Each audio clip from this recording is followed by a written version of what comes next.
My name's Jennifer, and I'm 32 years old. I work in a busy city called New York, where people believe in working hard to succeed. My husband, Donnie, is 30 and works too. We got married 2 years ago. Donnie might seem a bit unreliable sometimes, but he's actually really kind. He's good at helping out with chores around the house. I'm a career-focused woman. I love my job and feel proud when I do well. In my job, if you work hard, you can move up. But there's a downside. Sometimes they might ask you to move to a different place. And if you want to have a baby, there's no rule about taking time off. Many women quit their jobs when they get married or have kids. I used to think the same way. I wanted to focus on my career and didn't plan on getting married. When Donnie asked me to marry him, I said no at first. I told him, I love my job. I'm in charge of a team now, but I want to go even higher. I can't imagine settling down or having kids. But Donnie understood. He promised we'd share the chores and wouldn't have kids. Eventually, I agreed to marry him because he was so understanding. Both Donnie and I work, so sometimes we don't split the chores exactly as we planned. But we help each other out, and I think we do pretty well. Sometimes my in-laws make annoying comments like, "You should focus more on your home than your job," or "When are you having kids?" But it's not too bothersome because Donnie always supports me. Living with Donnie has been nice, and I've learned to enjoy being married. Then, one day, my boss, who's the head of our department, called me about a possible move to a different office. He said, "What do you think? You'd work at a branch office for a while, but you'd come back here after 2 years. You'd have a good position there, and if you do well, you'll get promoted when you come back. You might even become the first woman to lead a department. It's a pretty good opportunity, right?" Accepting or refusing this move could decide if I'll get promoted at my job. Everyone who's become a boss or higher has done a move like this. If I say no, I might stay in my current job, but I could also get moved to a less important position. Before I got married, I would have taken this chance right away, but now, being married made me feel hesitant. I told my boss, "Thank you for thinking of me. Personally, I'm interested, but since it involves moving, I want to talk to my husband first. Can I give you an answer after that?" He said, "All right, you're married. You can choose to go alone or move with your family. Talk it over. I'm hoping for a yes." When I got home, I talked to Donnie about it. I've been offered a job transfer. I might have to move to the countryside, but if I do well for 2 years, I can come back here. And if I keep doing well, I could get promoted. I want to take this offer if you're okay with it, Donnie. We can move together, or I can go alone. What do you think? At first, Donnie was surprised, but then he thought about it and said, "If you take this transfer, Jennifer, your dream could come true, right? I can't move with you because I have my job here, but don't worry about me. Go for it." With Donnie's support, I told the company I'd go for the transfer alone and started discussing the details.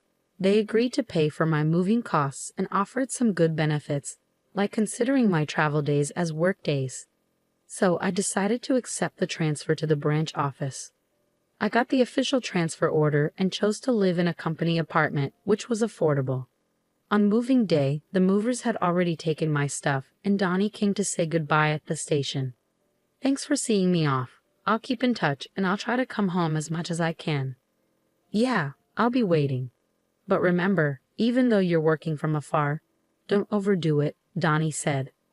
"You too," I replied. "It's time.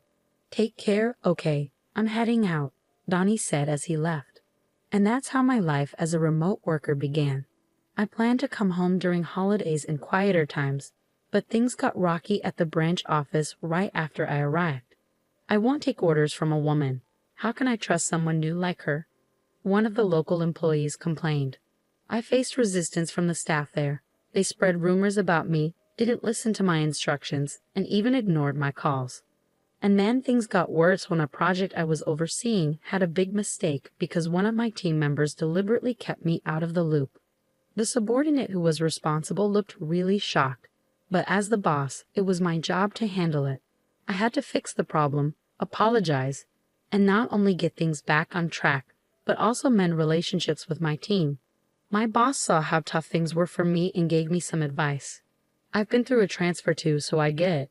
It might not seem fair, but you can't just push your way through. It's important to communicate well, understand others, and build relationships horizontally. So I followed my boss's advice. I spent more time getting to know everyone at the branch and even joined the neighborhood association since the company's housing was part of it. Before I knew it, I was so busy that I couldn't find time for myself, let alone go back home where my husband was waiting. I kept in touch with him, but after a few months of remote work, it got hard to reach him at night. I'm working late every day because work is tough. I get tired and end up falling asleep. As my husband made excuses and I got busier with work, I didn't suspect anything and focused more on my job. Once during a slow work period on a long holiday, I decided to go back home to New York on short notice. But I couldn't reach my husband by phone or text, so I returned from my remote work without telling him. When I opened the door to our home after a long time away, something felt strange. Then a woman I didn't recognize rushed to the door, saying, "Justin, welcome back. If I knew you were coming home early, I would have prepared." We both froze, staring at each other in shock. Finally, the woman spoke up, "Sorry, but who are you?" "And who are you?" "This is my house." "Wait, what?" "I live here." After arguing and getting nowhere, we decided to check the house number outside. To my surprise, it matched the custom nameplate I had ordered. The key works, and the nameplate's right. "This is my house." "I'm going in," I insisted. "Wait, what?" "Stop." Ignoring her protests, I pushed past her and entered the house. Inside, everything had changed. The curtains, the furniture, all of it. There was a photo of my husband and the woman at a theme park, mugs I'd never seen before, and unfamiliar toothbrushes and skincare items in the bathroom. The bed linens were different, and the wardrobe held only the woman's clothes. My husband's stuff was hidden away in a back room. As I stood there in shock, I heard the front door open. "I'm home." "Oh, Lola, did you invite a friend over?" "Justin, thank goodness you're back. This woman just barged into our house." The man the woman called Justin was definitely my husband, Donnie. Seeing me, he looked surprised. "What are you doing here?" "Donnie, why is she calling you Justin? Can you explain what's happening?" I asked him. "What do you mean? This is Justin, right?" "Justin." Well, actually, my husband seemed flustered under our questioning. "Lola, his real name is Donnie. Isn't that what's on your driver's license? And I'm Donnie's wife, Jennifer." "That's not true. He told me he was divorced." "Donnie, you need to explain everything clearly," I insisted. "Jennifer, you were gone for so long, and I was lonely. So I thought I'd try a dating app, and that's where I met Lola," Donnie explained. "So Justin is your fake name on the dating app?" I questioned. "No, it's not like that. I was worried if my real name came out. It might cause problems, so I used a different first name but kept my last name," Donnie clarified. "And why did you lie about being divorced?" I pressed further. Lola's profile said she'd never dated a man before and was serious about finding someone for marriage. It struck a chord with me, so I lied about being divorced to win her over. "We started living together," Donnie admitted. "Why would you do something like that?" I asked, puzzled. At that moment, my husband began justifying his actions defiantly. "It's because you're always away for work. It's natural for a man to want companionship. We've been living separate lives because of your job and the long hours. I just wanted a warm home where my wife would be there with dinner when I got back." I was shocked to hear this, as I always thought my husband understood and supported my career. But that doesn't excuse what you did. What you did was wrong. If you wanted to be with someone else, you should have ended our marriage first. Why didn't you do the right thing? I cared about both of you. I never wanted to leave either of you. After everything you've done, I was bound to find out when I came back. It's unbelievable that you thought you could deceive me like this. Well, it's your fault for not keeping your promise and coming back. If you had, I wouldn't have even thought about cheating. What on earth? I've told you how hard work has been, and you still did this." I yelled, feeling a mix of anger and hurt. Our argument escalated into a shouting match, with the woman my husband cheated with standing there, looking stunned. She realized she'd been tricked by a married man into his mess. "So everything was a lie. You played me for a fool." "I'm leaving right now," she exclaimed. "Lola, wait, it's not what you think," my husband pleaded, but it was too late. My husband tried to stop the other woman from leaving, but she brushed him off, repulsed. "Don't touch me with your filthy hands. I can't believe a single word you say, she cursed before storming out, packing her things and leaving for her parents' house. Furious with my husband, I decided to take action against his betrayal.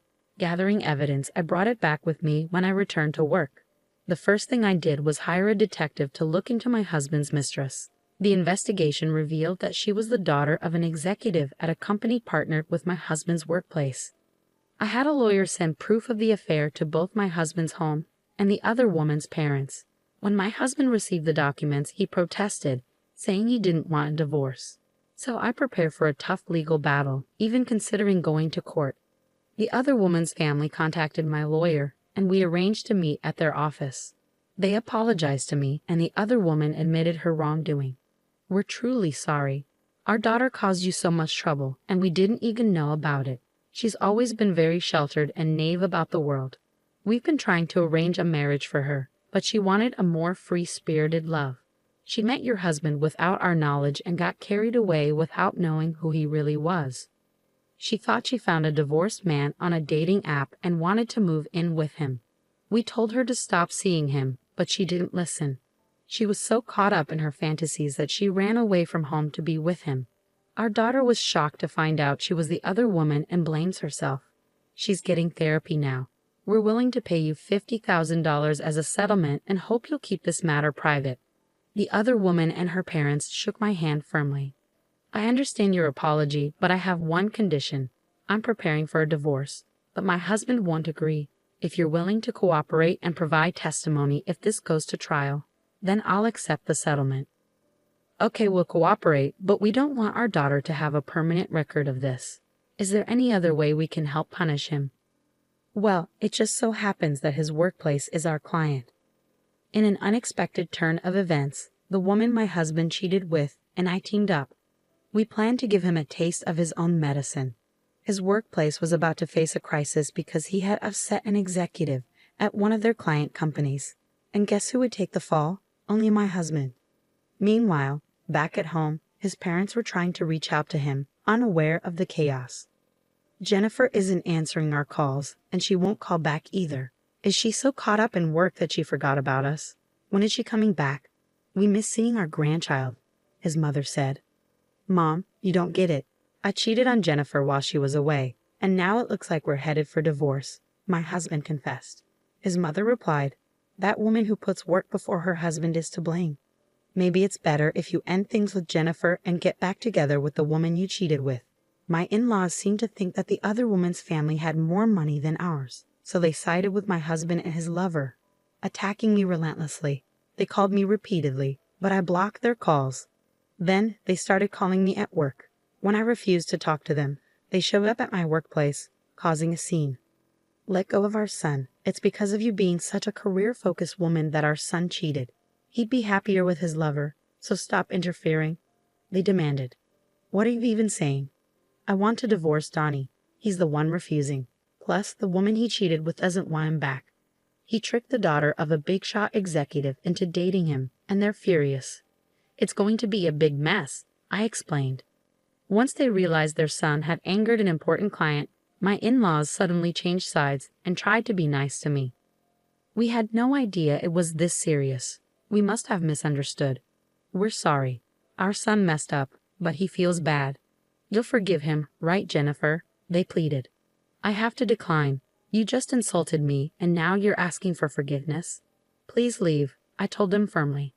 When they refused to leave, I had security escort them out. Because of the scene they caused, my company decided to sue them for disrupting business. After all the drama, I finally got the compensation from my husband and got the divorce. The other woman's family also demanded compensation for their daughter's suffering and therapy costs. With the loss of his job and having to pay hefty settlements, my husband was now in deep debt. He couldn't afford to quit, and he was trapped. 2 years had passed since my assignment started. When everything settled down, I finished my assignment successfully and was getting ready to go back to the main office. My hard work paid off, and I got promoted to department manager. If I hadn't taken the assignment, I might still be stuck in a loveless marriage. But I realize now that a man like him would have cheated sooner or later, and I would have clashed with his parents anyway. I've learned that I'm better suited for work than family life, and I'm incredibly fulfilled and happy now.